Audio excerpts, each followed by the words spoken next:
questions lately here on Jig Trailers, so we're going to do a video tonight on Jig Trailers. I got a couple different trailers here lined up that do different things. So I also took some footage of a couple jigs falling in my aquarium, and that'll kind of give you a good idea of how they fall or how slow and how much action they have or don't have. So a general rule of thumb that I have, also before I begin, don't forget guys to share the video. Every time I post one, please share it, like it, and comment on it if you want, because once we hit 1,000 subscribers, I'm going to take somebody out on the lake for free. So it's definitely going to be worth it. It'll be a lot of fun. We'll get some footage of the day and how it goes, and hopefully you know, we'll have a good time. So please share. All right. So the general rule of thumb that I usually do when picking my jig trailer is the colder the water is, the less action you want on your trailer. So cold water, we're talking from thawing all the way up until, I don't know, 50 degrees, 55 degrees. You want to go with a trailer that has very little action. And this trailer I cut about 3/4 of an inch off, so I'm going to cut it off about right there. And I'm going to use this in cold water. This one is like a rodent style bait. It doesn't have any flanges or anything like that off of the tentacles or the feet or anything like that. So this bait is going to shoot like a bullet straight down to the bottom. So cold water, you want one with less action. This particular one is a Reaction Innovation Sweet Beaver. The brand doesn't matter, the type is what matters. So something with not a lot of flanges on it, okay? Second one I use, which is probably the best well-rounded trailer, same thing. You want to cut about an inch of it off, 3/4 of an inch to an inch. Cut it right above these feet right here, these side tentacles right here, right there. This one is a Strike King Rage Bug, the original model. It's not the Magnum model. This one, as you can see on the feet, it has little flanges. I don't know if you can see that or not, but there's little flanges hanging off the very bottoms of them, and that displaces a lot of water. So once you get to that, you know, 55 all the way up until, you know, 85, 90 degree water, that's when you want to go with something that has more action. Because once you tie this on the jig, or you thread this onto the jig, these tentacles, like I said, they're going to kick and displace a lot of water. You know, you'll see it in the aquarium video. And then these side pieces here, if you have, you know, if your jig's threaded right and the skirt is cut short enough, then these will also flare. So when that thing's coming down through the water, it makes a lot of commotion. This one versus this one here, this one is it's gonna fall much faster. So if you want that fast fall with not a lot of action, but you just want it to fall fast, go with something like this.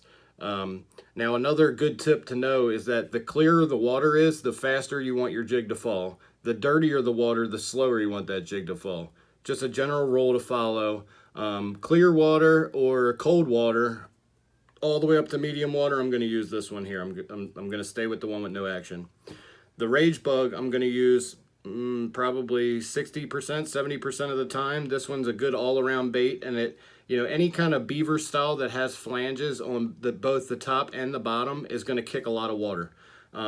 So just make sure that when you're choosing one, you know, you look at two things. You're looking at the watercolor, and you're looking at the color or the temperature of the water. So that's those two. And then the third one that I use, now if that water gets super hot, I'm talking 90 degrees plus, which it does, and you're fishing, you know, you're fishing, it's really warm water. So you want to use something that has a ton of action.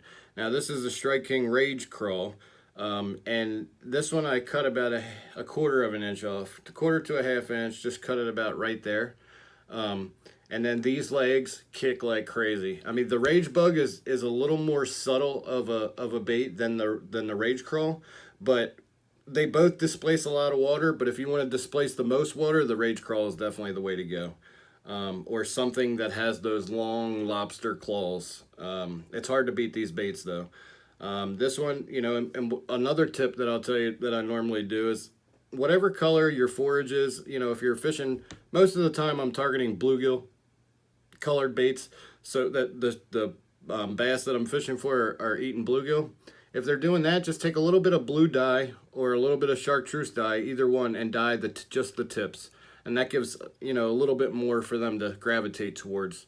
And then, you know, when you see when it hits the bottom and those claws are standing up straight, it has that little bit of color on there. Just, you know, it's got scent on it, and it's got a little bit of color to it. It just looks perfect. All three of these are going to stand up straight on the bottom. Once that bait hits the bottom, the tentacles are going to stand up and they're going to kick. So as I said, let's just recap real quick. Cold water, clear water, mildly warm water all the way up to hot water, and medium to stained water. Same thing with this one. It's going to be stained to muddy water, and you're going to use it when you want that jig to fall super slow. Now I'll show you them rigged up. Most of the time I fish a 1/2 ounce jig. I'm going to fish that 1/2 ounce jig in as shallow as 10 foot and all the way out into, you know, 30 foot. But I'll go to a 3/4 ounce or a 1 ounce if it's really windy out and I can't really feel the jig because the wind's pulling it too fast. But what I normally do is I cut the skirt down all the way even with the hook. See how that's even with the hook? I'll cut it all the way down until it's even with the bottom of the hook.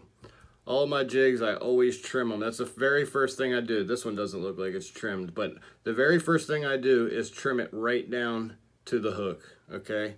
Now here's one with the rodent style right here, and I'll show you a video right now on how it falls.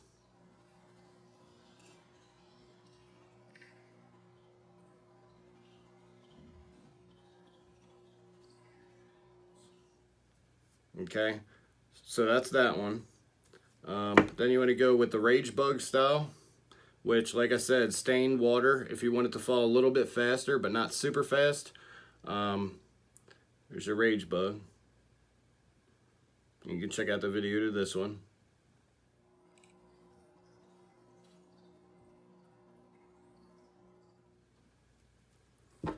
And then the third one is the rage crawl. So if you have a rage crawl here, you want it to fall slow, you want it to have a lot of kick to it, this is the one that you want to go with. 65% of the year, I'm using the Rage Bug trailer. It's hard to beat the Rage Bug trailer. It's a awesome all-around trailer. You can use it on grass jigs, flipping jigs, football head jigs, any kind of jig you can think of, you can put a Rage Bug on it. And that's really as simple as that. Just make sure when you're threading it on, right? The easiest way to do it, let me show you real quick. The easiest way to thread the trailer on is to push the weed guard back and make sure it's dead center, because if it's not dead center on this bait, the bait's gonna fall funny. It's not gonna fall how you want it. And then just keep threading it up until you get to far enough to where it's gonna reach the barb right there to hold it on.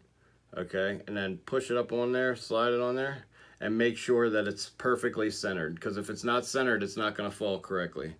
Okay, so you can see how I have this one dead center right in the bait. I also didn't trim that skirt. When you trim your skirts, you want to make sure that they're that length. Okay, if your fish are feeding on bigger, you know, later in the season, once the bluegill get bigger, or they're feeding on big crawfish, leave the skirt longer. If you want a bigger, bulkier profile, you can leave it longer, and that'll create a bigger profile.